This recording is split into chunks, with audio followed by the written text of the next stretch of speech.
Denver Buffaloes, Detroit Mustangs here for the late slot. First play, Christian Okoye gets the ball over the middle. It's a fumble recovered by Tim McDonald. This would lead to a Kerry Blanchard made field goal. It is 3-0 between these two 1-1 teams. We have Bobby Hebert going back. He throws an interception to Kirby Jackson. He sucks it up. That's the first on the day. This leads to Cody Carlson throwing it deep down the field to Anthony Carter. He's got the touchdown. It's a 10-0 ball game. Bobby Hebert's got to get his team back in the game, but he throws another interception, and this would lead to another Kerry Blanchard made field goal. All interception now. Bobby Hebert throws it deep into the hands of Ron Wolfley, and then Christian Okoye, the Nigerian Nightmare, would get the ball into the end zone. We have a 6-point ball game. Really closer than it should be, and we have Cody Carlson throwing it over the middle to his tight end Ron Hall, and Otis Anderson would bum it in for the touchdown. 13-point game.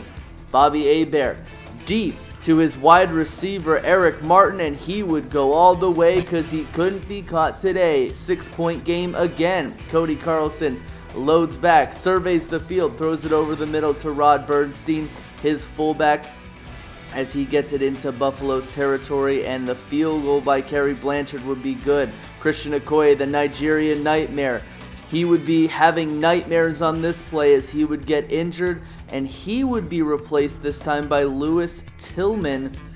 But Bobby Hebert, he has to get something going. He throws yet another interception to Kirby Action Jackson, sucks it up, but he fumbles the ball out of bounds. This would give Cody Carlson a chance as he throws down the field to touchdown Eddie Brown. This would make it a 30-14 game. Celebrate there, Cody Carlson. A punt on this play. This is either going to be a huge return or it's going to be a missed opportunity and a gaffe by the return man, and it is. It's a fumble recovered by the Buffaloes. Lewis Tillman, and he rumbles, bumbles, and stumbles into the end zone for the touchdown. More mistakes here by the Mustangs as this pass is intercepted by Ray Crockett, king of the Buffaloes. This would lead to Bobby Hebert throwing it deep to Eric Martin, diving catch. And then Bobby Hebert's got to get more points on the board as he throws it into the end zone to Willie Davis for the touchdown. 2-point ball game. Onside kick coming, and it is not recovered by the Buffaloes. And this would lead to a 37-28 win for the Mustangs. They are 2-1. Buffaloes are 1-2. Baltimore Bulls are visiting the Boise Colts here in the late game slot. Jeff Hostetler, the quarterback for the Colts, throws it deep down the right side to Webster Slaughter. He rocket catches it, and he makes it inside the red zone. And Sticky Icky Woods, he bums it in for the touchdown, vulturing it from Sergeant Slaughter. Eric Kramer, he throws it deep on the next drive to Irving Fryer. The safety misses the tackle, and Irving Fryer could go all the way, and no one would catch him today. Next drive for Jeff Hostetler, he would throw it to Sergeant Slaughter and then would hand it off to Chris Warren, and he goes whoop around defenders, making it into the end zone for the touchdown. It is a 7-point lead. Why not stop here for the Colts as Chris Warren gets it, and he bounces off defenders, making it into Bulls territory. Jeff Hostetler rolls out of the pocket, throws it deep to Herman Moore, diving into the end zone for the touchdown. It's a 2-possession game. We give it to Sticky Icky Woods, giving it over the middle. He bounces off defenders as well. Biasucci makes the field goal after the drive stalls. It's now a 4-possession game in favor of the Colts. Next drive for the Colts, Chris Warren makes it down the right side, but Chris Warren gets injured. He's been running a lot here. He would be replaced by Derek Lasik. Jeff Hostetler gets the drive ended, giving it to Sergeant Slaughter in the end zone. 31-7 in favor of the Colts. Eric Kramer has to get the game started, giving it down the right side to Eric Ball, and Eric Ball makes it into Colts territory, but he gets tackled and he's injured. He would be replaced by Greg Robinson.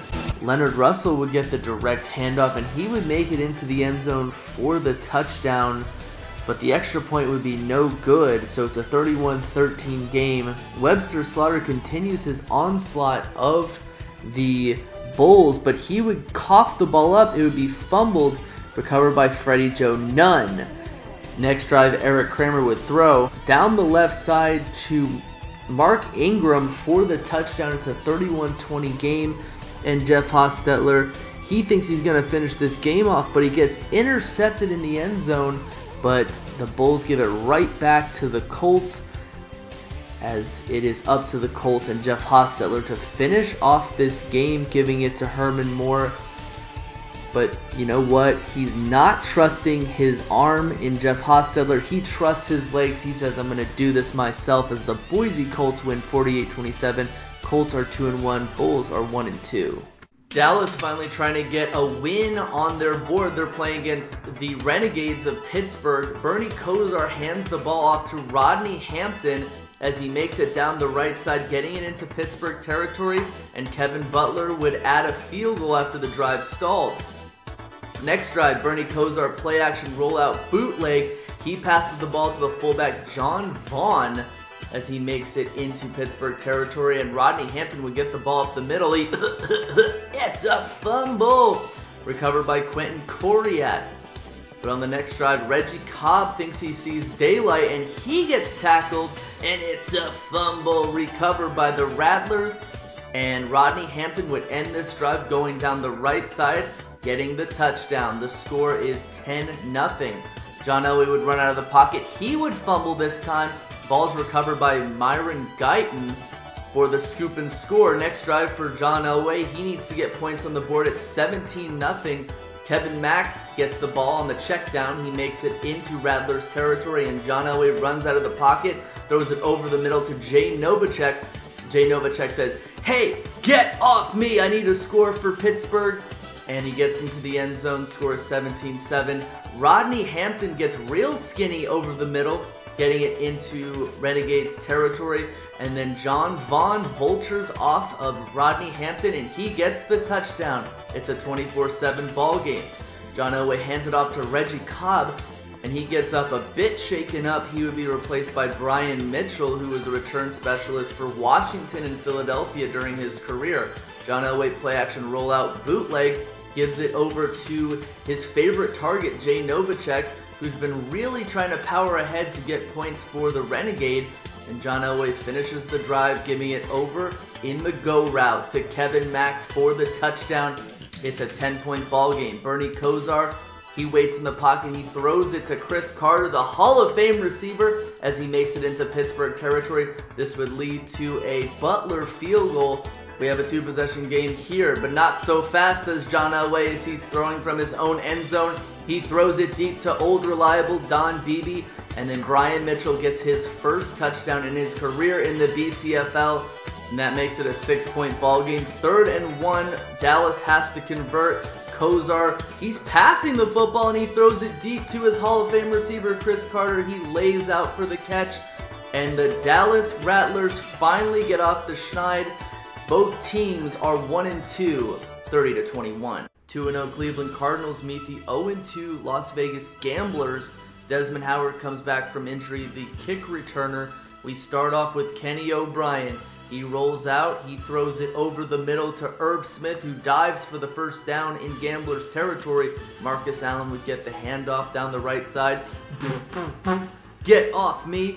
The Hall of Famer gets it inside the red zone, and Ken O'Brien would finish this drive off, throwing it over the middle to Reggie Foghorn Langhorn for the touchdown.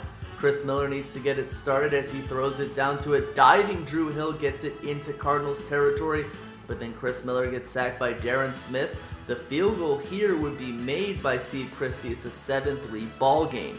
Next drive for the red-hot Cardinals, as Ken O'Brien, he would play action fake, surveys the field, throws it down the right side to Robert Clark, and Robert Clark, he could go all the way for the touchdown. 13-3, 14-3 with the extra point. Next drive for the Cardinals, Marcus Allen goes down the right side. He goes whoop! He gets skinny right between defenders, and Ken O'Brien surveys the field. He throws it down the right side again to Robert Clark, who walks in for the touchdown, 21-3. Mike Rozier gets the handoff down the right side. He gets injured, so it's really unfortunate for him. He would be replaced by Troy Stradford, at the running back position, but Chris Miller, he can't give up. He throws it down the field to Drew Hill, missing the tackle from the safety. He would get inside the 10-yard line, inside the 5-yard line. And then Chris Miller would roll out of the pocket, throw a touchdown down the right side to Keith Jackson across his body, but Vegas would be unable to come back, and the Cardinals continue their 3-0 streak. Gamblers are 0-3. Phoenix Scorpions are trying to stay unbeaten, but Cincinnati's trying to stop them. Mark Rippon hands it off to Ricky Running Waters as he makes it to around the 40-yard line of Cincinnati. Mark Rippon rips it to the right side in the flats to Ricky Running Waters, and he tries to look skinny as he gets inside Phoenix territory. And then Mark Rippon gives it over the middle to Gil Fenerty, and Gil Fenerty gets to the 1-yard line, and Ricky Waters vultures that off for the touchdown. I got you, Mark Jackson, into Cincinnati territory. This would lead to a field goal miss by Morton Anderson. Gil Fenerty would get the ball over the middle from Mark Rippon, making it into Phoenix territory. And the field goal this time would be made by Roger Ruzek. It's a 10-point ball game. Inside Cincinnati territory, Keith Jones would get the handoff up the middle, but he would cough it up. It's a fumble. Ball's recovered by Lonnie Young. Ricky Waters would get the handoff up the left side. He would be tackled in the backfield. He would get injured. He would be replaced by Derek Moore. Running backs have taken a huge hit today, but on the next drive, I got you, Mark Jackson. And then I got you, Keith Jones, as he wiggles around defenders, getting the ball into the end zone as he says, "Get off me," as he gives Phoenix their first points of the game. Here we have a botched punt as the Scorpions take over, and Marion Butts gets his way around defenders, but he would cough the ball up, giving it to Sam Seal, giving it back to Cincinnati. Cincinnati Rampage and Mark Rippon have to finish this game. Gil Fenerty, he gets the rip over the middle in the flats, the check down. This would lead to a Roger Ruzek made field goal after the drive stalled. Last-ditch effort. Keith Jones gets it up the middle, but he doesn't get anything there. And Cincinnati gives Phoenix their first loss of the season, 13-7. The newly minted Guardians are trying to get their first win against the Portland Snowhawks, who are 1-1. Sammy Smith gets the flip to the right. He bounces off defenders, but he gets tackled, and it's a fumble. Eric Pegram would get the touchdown off of that fumble. Brett Favre stands in the pocket.